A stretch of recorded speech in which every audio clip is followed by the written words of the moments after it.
یہ مختصر سی بات کرنی ہے، وہ یہ کہ جیسے آگ جلاتی ہے اور یہ حق ہے، جیسے زہر انسان کے لیے موت کا پیغام ہے اور یہ حق ہے، جیسے کانٹا چبھتا ہے اور تکلیف ہوتی ہے، حق ہے، جیسے سائنائڈ کے اندر طاقت ہے کہ زبان سے لگا اور ادھر سے آدمی گرا، جیسے سانپ کے زہر کے اندر مارنے کی طاقت ہے، ٹھیک اسی طرح سے اللہ تعالی شانہ نے کچھ کلام ایسے رکھے ہیں جن کے اندر ضرر پہنچانے کی طاقت ہے، اس کو سحر اور جادو کہتے ہیں۔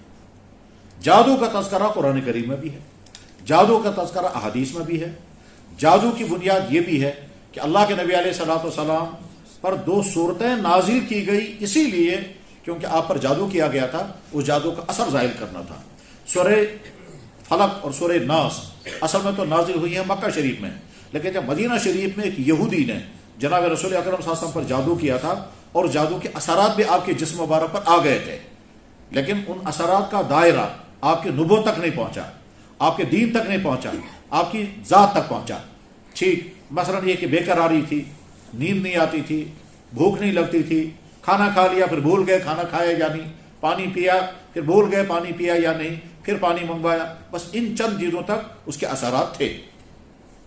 تو جب قرآن میں جادو کا تذکرہ ہے، حدیثوں میں جادو کا تذکرہ ہے، جادو سیکھنے والوں کے لیے سخت ترین الفاظ اور وعیدیں بیان ہوئی ہیں، اور خود اللہ کے نبی علیہ السلام کی ذات اقدس پر جادو کیا گیا ہے، اور حضرت موسیٰ علیہ السلام کا مقابلہ جادوگروں کے ساتھ ہوا تھا، اس کا مطلب یہ ہے کہ جادو ایک ریئلٹی ہے، ایک حقیقت ہے۔ لہذا جو لوگ کہتے ہیں ہم نہیں مانتے جادو شادو، تو ان کی سوچ اور ان کی رائے غلط ہے۔ حقیقت یہ ہے کہ جیسے اللہ تعالی شانہ نے چیزوں کے اندر اچھے اور برے اثرات رکھے ہیں، اسی طرح سے کلام کے اندر بھی اچھے اور برے اثرات رکھے ہیں۔ آپ کسی انسان کو بلا وجہ سخت باتیں کہہ دیں یا گالی گلوچ کریں، تھوڑی دیر میں اس کا موڈ خراب ہو جائے گا اور وہ مشتعل ہو جائے گا، بلکہ زیادہ گرم ہو جائے گا، تو آگ لگ جاتی ہے حالانکہ الفاظ سے۔ آپ تھوڑی دیر بعد کہیں گے میں تو کھیل رہا تھا، میں دیکھ رہا تھا لفظوں میں کتنا اثر ہے، تو وہ کہے گا یہ کوئی کھیلنے کی چیز۔ بادشاہ کا بیٹا بیمار ہو گیا، پیشاب اس کا بند ہو گیا، اس زمانے کا سب سے بڑا ڈاکٹر اور حکیم، جس کو آج کی دنیا میں بھی کہتے ہیں فادر آف میڈیسن، شیخ بولی سینا، وہ لایا گیا، تو اسے نبض پکڑا، کھٹ سے بتا دیا کیا پریشانی ہے۔ ساتھ میں بزرگ بھی آئے گئے، وہ بزرگ سے کہا کہ حضرت بادشاہ صاحب کا بچہ جو ہے اس کا پیشاب بند ہو گیا ہے، تو اس نے کچھ پڑھ کر کے پھونک مار، تو شیخ بولی سینا نے کہا پھونک سے کیا ہوگا، اس کو فلانی پریشانی ہے، وہ دوائی دیں گے پریشانی دور ہوگی، پھونک سے کیا ہوگا۔ تو بزرگ حیران ہو گئے کہ شیخ بولی سینا جیسا فلسفی اور جیسا سائنٹسٹ اور جیسا ڈاکٹر اور جیسا حکیم اور میڈیسن کا ماہر کیا کہہ رہا ہے۔ تو انہوں نے پھر پھونک مار کر کے، پھونک مارنی چاہیے بچے کو، انہوں نے کہا کیا ہوگا ان پھونکوں سے، اس کو دوائی دیں گے تب یہ ٹھیک ہوگا۔ تو خیر پھونک سے ہوگا یا نہیں ہوگا الگ مسئلہ ہے۔ تو اس بزرگ نے کیا کہا، اس نے کہا ہم نے سنا تھا کہ شیخ بولی سینا بہت بڑے فلسفی اور بہت بڑے حکیم ہیں، فلسفی ہیں اور میڈیسن کے ماہر ہیں، اور آج پتا چلا یہ تو کتے سے بھی بدتر ہے۔ تو جو ہی اس نے یہ لفظ سنا تو اس کو آگ لگ گئی، اور اس کے بعد پھر وہ پڑھ کر کے بچے کو پھونک مار رہے ہیں، پھر کہا نہیں نہیں کتے سے بدتر کہاں، شیخ بولی سینا تو خنزیر سے بھی بدتر ہے، اس کو اور آگ لگ گئی۔ تیسری مرتبہ بزرگ نے کہا السلام علیکم حضرت، آپ بہت گرم ہو گئے ہیں، آپ تو کہتے تھے لفظوں میں کیا اثر ہوتا ہے، آپ نے دیکھا لفظوں کا اثر، شیخ بولی سینا کو آگ لگ گئی ہے، یہ لفظوں کا اثر ہے، جس کو آپ کہتے تھے لفظوں میں کوئی اثر نہیں ہوتا، اثر آپ پر بھی ہوا اور آپ بھی گرم ہو گئے، حالانکہ آپ مسلمان ہیں، آپ پڑھے نہ کتے ہیں نہ خنزیر ہیں۔ اس کا پارا فوراً نیچے آ گیا۔ ٹھیک، تو لفظوں کا اثر اس طرح سے ہوتا ہے۔ آپ کسی کی تعریفیں کریں تھوڑی دیر میں پھول جائے گا، اور کسی کو مذمتیں کریں تو تھوڑی دیر میں غصہ ہو جائے گا، حالانکہ آدمی تعریف کی بنیاد پر آگے بڑھتا نہیں ہے اور مذمت کی بنیاد پر کوئی ہوتا نہیں۔ مگر گالی کیا چیز ہے، گالی الفاظ ہے، ہوتا کچھ نہیں ہے، لیکن آپ اگلے کو آگ لگ جاتی ہے۔ آپ کسی کو خدا نہ خواستہ وہ لفظ بول دیں، جو لفظ استعمال کیا جاتا ہے بیوی کے بھائی کے لیے، میں لفظ بولنا نہیں چاہتا، جو لفظ استعمال کیا جاتا ہے اپنی وائف کے بھائی کے لیے، وہ لفظ جب آپ استعمال کریں گے تعارف کے لیے، انٹروڈکشن کے لیے، کسی کو غصہ نہیں آئے گا۔ اور یہی لفظ جب آپ جہاں ریئلٹی ہے وہاں غصہ نہیں آئے گا، اور جہاں بالکل جھوٹ ہے وہاں جب یہ لفظ استعمال کرتے ہیں پھر دیکھیے آگے کیا ہوگا. سکیت میں یہ لفظ تو لفظ ہے یہ. بہرحال اب اگلی بات سنیں. جادو ہوتا ہے، اس کے مضر اثرات ہوتے ہیں، یہ بھی حقیقت ہے. جادو بالکل نہیں ہوتا ہے، جادو ہونے کا وہم ہوتا ہے، اور وہم کی بنیاد پر انسان کہتا ہے مجھے نہ جانے کس نے کیا کر دیا، مقصود پتا میں کیا تہمت کے دی. یہ بھی حقیقت ہے. جادو کا علاج کرنے والے صحیح لوگ بھی ہیں اور وہ کامیاب علاج کرتے ہیں، اور جادو کے سے متاثر انسان جو ہے وہ سے نکل بھی جاتا ہے. یہ بھی حقیقت ہے. اور جادو کے نام پر فراڈ کرنے والے، دھوکہ دینے والے بھی دنیا میں پائے جاتے ہیں، یہاں بھی پائے جاتے ہیں. آگے انسان کو کوئی جادو نہیں ہوتا اور یہ اس کو ڈرا دیتا ہے کہ اللہ صحیح تم ذکر تمہاری ایسی برس تم زندہ کس طرح سے ہو، تو پکا کس کنچو. وہ بیچارہ گھبرا جاتا ہے، حالانکہ کچھ نہیں ہوتا ہے. اور یہ فراڈ کرنے والا صرف پیسہ کمانے کے لیے یہ عمل کرتے ہیں. تو چاروں حقیقتیں، جادو ہوتا بھی ہے اور اس کے اثرات بھی ہوتے ہیں، یہ بھی حقیقت. جادو بالکل نہیں ہوتا ہے، آدمی صرف دھوکہ دیتا ہے دوسروں کو اور اس کو کوئی اور تکلیف ہوتی ہے، لیکن بولنے والا کہتا ہے تم کو جادو ہو گیا ہے، خطرناک جادو کیا گیا ہے، اور اس کے لیے وہ پیسہ کمانے کے لیے اور ایسے ایسے غلط انداز سے پیسے کماتے ہیں، اور وہ بھی اکائیوں میں، دہائیوں میں نہیں، سینکڑوں میں نہیں، ہزاروں میں، 51 ساس کا اساس. ٹھیک، کہا نہیں سن کہا کیا تھا، یہی جملے بولے جاتے ہیں اور وہ پیسے وصول کیے جاتے ہیں. اور اس کو کبھی کیا کرتے ہیں، کبھی کہتے ہیں، اور اس میں بعض لوگ ایسے عجیب عجیب فراڈ ٹکڑم کرتے ہیں کہ عقلیں حیران ہو جاتی ہیں. یعنی بالکل ان کے لیے لفظ استعمال کرنا مناسب نہیں رہے گا، لیکن حقیقت یہ ہوتی ہے کہ وہ مکمل قسم کے ٹھگ ہوتے ہیں، لیکن ساتھ میں وہ حلیہ بنائیں گے دینداروں کا تاکہ اگلا لوگ متاثر ہو جائے. لمبے بال رکھیں گے، بڑی تسبیح ہاتھ میں رکھیں گے، 2-4 انگوٹھیاں بھی پہنیں گے، اور ٹھیک ہے وغیرہ وغیرہ. تو یہ ساری حقیقتیں ہیں. جادو کا ہونا یہ بھی حق، جادو نہیں ہوتا ہے فراڈ بتایا جا رہا ہے یہ بھی حق. کبھی انسان کو خود ہی وہم ہوتا ہے، ہوتا نہیں ہے جادو مگر مجھے وہاں وہ نکلتا ہی نہیں ہے ذہن سے وہاں. ٹھیک، اور ایسا بھی ہوتا ہے. یہ 4 حقیقتیں ہیں، چاروں حقیقتیں طے ہیں. اب کس جگہ کیا ہے ضروری نہیں، ہو سکتا ہے ایک جگہ ایک حقیقت ہو، ہم دوسرا اور سمجھ رہے ہیں. ہم سمجھ رہے ہیں جادو ہے مگر نہیں ہے، ہم سمجھ رہے ہیں جادو نہیں ہے مگر ہے، ہم سمجھ رہے ہیں یہ جادو ہے اور ہوتا بھی ہے، اور جسے علاج کرا رہے ہیں وہ چونکہ ماہر نہیں ہے، وہ کرتا رہے گا لیکن جادو کا علاج کامیاب ہوگا نہیں. ٹھیک ہے، اور وہ پیسہ کھینچتا رہے گا. اور اس میں ایسے بھی اللہ کے بندے ہیں جن کو کوئی پیسہ کمانے کی حاجت نہیں ہے، وہ اللہ کے بندوں کی خدمت کے لیے یہ چیزیں کرتے ہیں. ٹھیک ہے، ان کا دل بھی نہیں چاہتا کرنے کو، لیکن کرتے ہیں اللہ کے بندوں کی خدمت کے لیے، اس کو اسی میں خوشی ہے. بہرحال ساری سچائیاں ہیں. اب ان ساری سچائیوں کو ذہن میں رکھ کر کے پھر آگے چلنا چاہیے. کبھی ایسا بھی ہوتا ہے کہ گھر والوں کو شک ہو گیا، کیونکہ عورتیں عام طور پر توہم پرست ہوتی ہیں. وہ ہر چیز کو میں مشکل کیا کروں، میں مشکل کیا تو کرے ٹھیک، کسی اور وجہ سے نیند نہیں آ رہے میں مشکل کیا کروں، جناب جسمانی تکلیف ہے میں مشکل کیا کروں، ذہنی بیماری ہے میں مشکل کیا کروں. بیماریاں جسمانی بھی ہوتی ہیں، ذہنی بھی ہوتی ہیں. ذہنی بیماریاں اس کا مطلب یہ ہے کہ مینٹل ہسپتال جائیے، اور جسمانی بیماریاں ہیں تو کبھی ایسا ہوتا ہے کہ بیماری جسمانی ہے لیکن وہ ٹریس نہیں ہو رہی ہے، اور وہ لگتا یہ ہے کہ یہ جسمانی بیماری نہیں ہے بلکہ وہ جادو ہے، اثر ہے، جنات ہیں وغیرہ. اس گفتگو کا ٹاپک نمبر 2 یا کہیے چیپٹر نمبر 2، جنات کے اثرات ہوتے ہیں، یہ بھی حقیقت. لہذا جو لوگ کہتے ہیں ہم نہیں مانتے جن میں، کہاں چیز شن جن. مجھے یاد ہے میں نے بچپن میں ایک ڈاکٹر کو دیکھا تھا، وہ غیر مسلم تھے اور یہ عزیز قسم کا تھا. وہ یہ کہتا تھا یہ جن من کچھ نہیں ہوتا. اتفاق سے اس زمانے میں ہمارے علاقے میں ایک مولانا صاحب تھے جو اس کے بڑے ماہر تھے. ٹھیک، تو مولانا صاحب سے لوگوں نے کہا یہ جن من کچھ نہیں ہوتا، ڈاکٹر صاحب کہہ رہا ہے. کہنے لگا کہ دکھا دوں میں اس کو. ٹھیک، پھر مولانا صاحب، مجھے یاد ہے میں یقیناً میں نابالغ تھا، 2 یا 3 کلاس میں پڑھتا تھا، مجھے وہ سارا سین یاد ہے، مولانا کا نام بھی مجھے یاد. تو مولانا نے کہا میں اٹھا کر پہاڑ سے اور 3 کلومیٹر نیچے پھینکواؤں گا اس کو، مگر وہ ظلم ہوگا، وہ قتل ہوگا، لہٰذا وہ تو نہیں، کچھ اور کروں گا. ٹھیک، اب ایک دن کیا ہوا، ڈاکٹر صاحب رات کو سوئے تھے تو پتہ نہیں کون بلا آگے تو چارپائی الٹ دی اور ڈاکٹر نیچے چارپائی اوپر. ڈر گیا وہ، غیر مسلم تھا. غیر مسلم جب ڈر جاتا ہے تو زیادہ ہی ڈرتا ہے. تو اگلے دن وہ کہتا ہے کوئی بلا رات کو آ گئی، مجھے نہیں پتا وہ کون سی بلا تھی.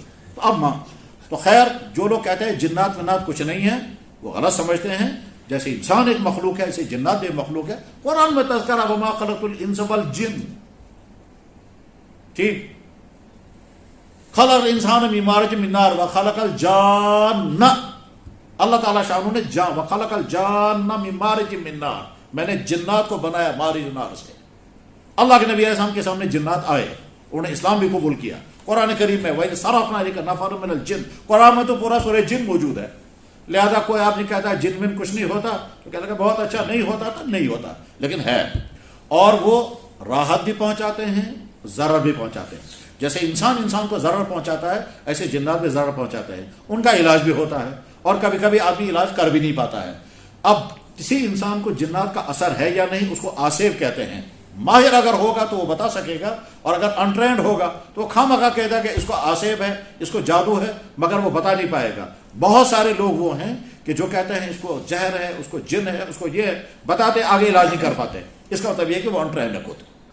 اس میں ایسا بھی ہوتا ہے کہ اتنا تو بتا سکتا ہے, ڈائگنوز تو کر گیا وہ, لیکن علاج نہیں کر پاتا, اور کبھی اس کی ڈائگنوزنگ غلط ہوتی ہے. بہرحال اب اگر یہ صورتحال پیش آ جائے تو ہمیں کیا کرنا چاہیے؟ تو جواب, اس کا صحیح ماہر ڈھونڈنا چاہیے, اس صحیح ماہر سے علاج کرانا چاہیے. وہ صحیح ماہر دینی اعتبار بھی صحیح ہو اور اس فیلڈ کا ماہر بھی ہو. مگر مشکل یہ ہے کہ اس کی ڈگریاں کہیں نہیں ہیں, تو کیسے پتا چلے گا ماہر ہے یا نہیں؟ دعوے تو سارے ہی کرتے ہیں, شکل تو سب کی ایک ہی جیسی ہے, اس لیے ایسے آدمی کا ٹریس کرنا آسان نہیں ہے. البتہ تجربات سے پتہ چل جاتا ہے کہ ہاں فلاں آدمی علاج کرنے میں کامیاب ہو جاتا ہے, اس کا علاج کارگر ہو جاتا ہے, اور کبھی وہ بھی فیل ہو جاتے ہیں. بعض دفعہ جن آگے سے اتنا پاورفل ہوتا ہے اس کا چلتا ہی نہیں کچھ. ٹھیک ہے, اب ہم بس اس گفتگو کا آخری چیپٹر میں بیان کرتا ہوں. نمبر 1, صبح اور شام منزل پڑھنی چاہیے, اور منزل پڑھ کر کے دونوں ہاتھوں پر دم کر کے پورے جسم پر ہاتھ پھیرنا چاہیے. خود جناب رسول اکرم صلی اللہ علیہ وسلم سورہ فلق و سورہ ناس پڑھ کر کے دم کرتے تھے اپنی ذات پر, اور سورہ فلق و سورہ ناس ہی کے ذریعے سے آپ کا جادو ختم ہوا تھا. یہ حدیث میں موجود ہے, تفسیر میں بھی موجود ہے. سورہ فلق و سورہ ناس دوسری مرتبہ نازل ہوئی اللہ کے نبی علیہ السلام کے جادو ختم کرنے کے لیے. اور حضرت عائشہ صدیقہ رضی اللہ عنہ بیان کرتے ہیں, بخاری میں حدیث ہے, وفات النبی کا بیان, جہاں اللہ کے نبی علیہ السلام کی دنیا سے رخصت ہونے کی ڈیٹیل بیان ہوئی ہے احادیث کے ذریعے سے. ان احادیث کا وہاں اس وقت حضرت عائشہ بیان کرتی ہیں کہ میں معوذ وہ صورتیں جن میں اعوذ لفظ آیا ہے, میں معوذات پڑھتی تھی اور اللہ کے نبی علیہ السلام کے مبارک ہاتھوں پر دم کرتی تھی, اور حضور کا ہاتھ حضور کے جسم پر پھیرتی تھی, اپنا ہاتھ نہیں پھیرتی تھی. یہ بخاری میں.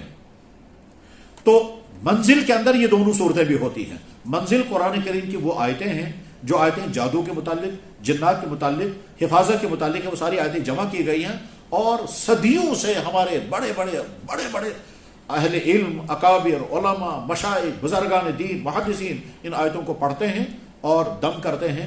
تو یہ بہترین علاج ہے, منزل پڑھ کر کے اپنے اوپر دم کرنا, منزل پڑھ کر کے پانی پر دم کرنا اور وہ پانی پینا. اس منزل میں سورہ فلق و سورہ ناس بھی ہے, اور قرآن کریم کی دوسری آیتیں ہیں, اس میں کوئی غیر شرعی چیز نہیں ہے, بلکہ قرآن کے علاوہ کچھ اور ہے ہی نہیں, اس میں تو قرآن ہی کی آیتیں ہیں. علاج نمبر 1. علاج نمبر 2, ہر فرض نماز کے بعد سورہ فلق و سورہ ناس پڑھنا چاہیے. تعداد کتنی ہے حدیثوں میں تعداد بیان نہیں ہوئی ہے, البتہ بعد کے تجربہ کرنے والوں نے بتایا کہ 3 مرتبہ پڑھیں, 7 مرتبہ پڑھیں, یا 11 مرتبہ پڑھیں, اور دونوں ہاتھوں پر دم کر کے پورے جسم پر ہاتھ پھیر لیا کریں. تو یہ دوسرا عمل ہے. نمبر 3, قرآن کریم کی ایک آیت ہے جس میں اللہ تعالیٰ شانہ فرماتے ہیں, مفہوم اس کا یہ ہے, پس جب جادوگر جادو لے کر آئے, فلما جاء السحرۃ, جب جادوگر جادو لے کر کے آئے تو موسیٰ علیہ السلام نے جواب میں کہا, اللہ تمہارے باطل جادو کو برباد کرے گا, تمہارے جادو کی سکیم کو فیل کر دے گا. ان اللہ سیبطل, ان اللہ لا یصلح عمل المفسدین.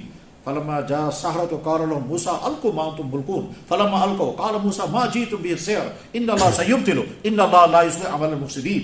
یہ 11واں پارہ غالباً رکو نمبر 15 میں یہ آیت ہے. 14 یا 15 رکو نمبر میں یہ آیت ہے, اور یہ آیت نوٹ کر لینی چاہیے. اس آیت کو لکھ کر کے پانی میں ملانا چاہیے, پھر پینا چاہیے, یا اس آیت کو پڑھ کر کے دم کر کے پھر پینا چاہیے, اور اس آیت کو پڑھ کر دم کر کے پھر اپنے جسم پر پھیرنا چاہیے. بس یہ 3 عمل جب کریں گے تو جادو کے اثرات ختم ہو جاتے ہیں. نمبر 3، ہماری کچھ غلطیاں ہیں جن غلطیوں کی وجہ سے یہ برے اثرات ہم پر رہتے ہیں. گھروں میں جب تلاوت نہیں ہوگی اور باتھ روم جب جائیں گے تو دعا پڑھ کر نہیں جائیں گے. اللہ انی اعوذ بک من الخبث والخبائث کا مقصد ہی یہی ہے کہ آدمی شیطان اور جادو کے اثرات سے محفوظ رہتا ہے. فإنہ محتضر، شیطان اور جنات باتھ روم کی میں انسان پر حملہ آور ہوتے ہیں. اس لیے دعا پڑھ کر کے اندر جانا چاہیے اور ساتھ میں ناپاک نہیں رہنا چاہیے، خصوصاً بے غسل. جو لوگ غسل فرض ہو گیا پھر بھی بے غسل رہیں گے، کیوں صاحب؟ گرم پانی نہیں ہے یا مزاجی نہیں ہے، چاہے وہ غیر شادی شدہ لڑکے ہوں چاہے شادی شدہ مرد ہوں. اور زیادہ تر پریشانیاں یہ عورتوں کو رہتی ہے کہ وہ چونکہ بے غسل رہتی ہیں اور مینسس کے زمانے میں بھی ان کا معاملہ ایسا ہی ہوتا ہے، تو اس صورتحال کے اندر ان پر جادو کا اثر بھی زیادہ ہوتا ہے اور جنات کا اثر بھی زیادہ ہوتا ہے. اس لیے کہ جنات اور جادو یہ دونوں زیادہ اثر کرتے ہیں جب انسان بے غسل ہو. بلکہ جس گھر میں بے غسل انسان ہوگا رحمت کے فرشتے نہیں آتے اس میں، تو اس لیے بے غسل نہیں رہنا چاہیے. سب سے بہتر تو ہے جس وقت غسل فرض ہو جائے اسی وقت غسل کر لینا چاہیے، چاہے کتنا ٹھنڈا پانی ہو. میں ایسے انسانوں کو جانتا ہوں جن کا روٹین مجھے معلوم ہے کیا کہ وہ جس وقت غسل فرض ہوگا اسی وقت کریں گے، چاہے کتنی ٹھنڈ کیوں نہ لگے. کہ جو صبح کرنا ہے وہ ابھی کر کے رکھوں گا، اس کے بعد بہرحال بے غسل نہیں رہنا ہے. یہ کلمات پڑھنے ہیں، منزل کا اہتمام کرنا ہے. اس کے نتیجے میں انشاءاللہ جادو سے محفوظ رہیں گے اور جنات کے اثرات سے محفوظ رہیں گے. اور اس کے بعد بھی خدا نخواستہ اگر کوئی تکلیف کا معاملہ پیش آ جائے، ہاں تو اس میں یہ بھی دیکھنا ہے کہ وہم تو نہیں، واقعتاً ایسا ہے یا نہیں. اور اس کے بعد پھر اور اس کا اب آخری جو سب سے زیادہ حساس معاملہ ہے وہ یہ کہ وہ لوگ جو جادو کرواتے ہیں، جو جادو کرتے ہیں، بدترین مجرم، نہایت ہی بدترین مجرم. کون کرواتا ہے؟ جواب ہے کبھی کبھی اپنے ایک ہی گھر کی عورت اسی گھر کی عورت پر کرا رہی ہے.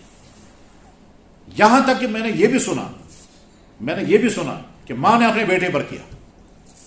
کیا بات ہو گئی؟ کیونکہ بیٹے کو اٹیچمنٹ تھی اپنی بیوی کے ساتھ، ماں کو برداشت نہیں، تو احساس کی ضد آئی ہے بیچ میں، نند نے بھائی کا پر کرا ہے. ٹھیک، اس بھائی کی بیوی اس بھائی کی بیوی پر کرا رہی ہے، پڑوسی عورت اس عورت پر کرا رہی ہے.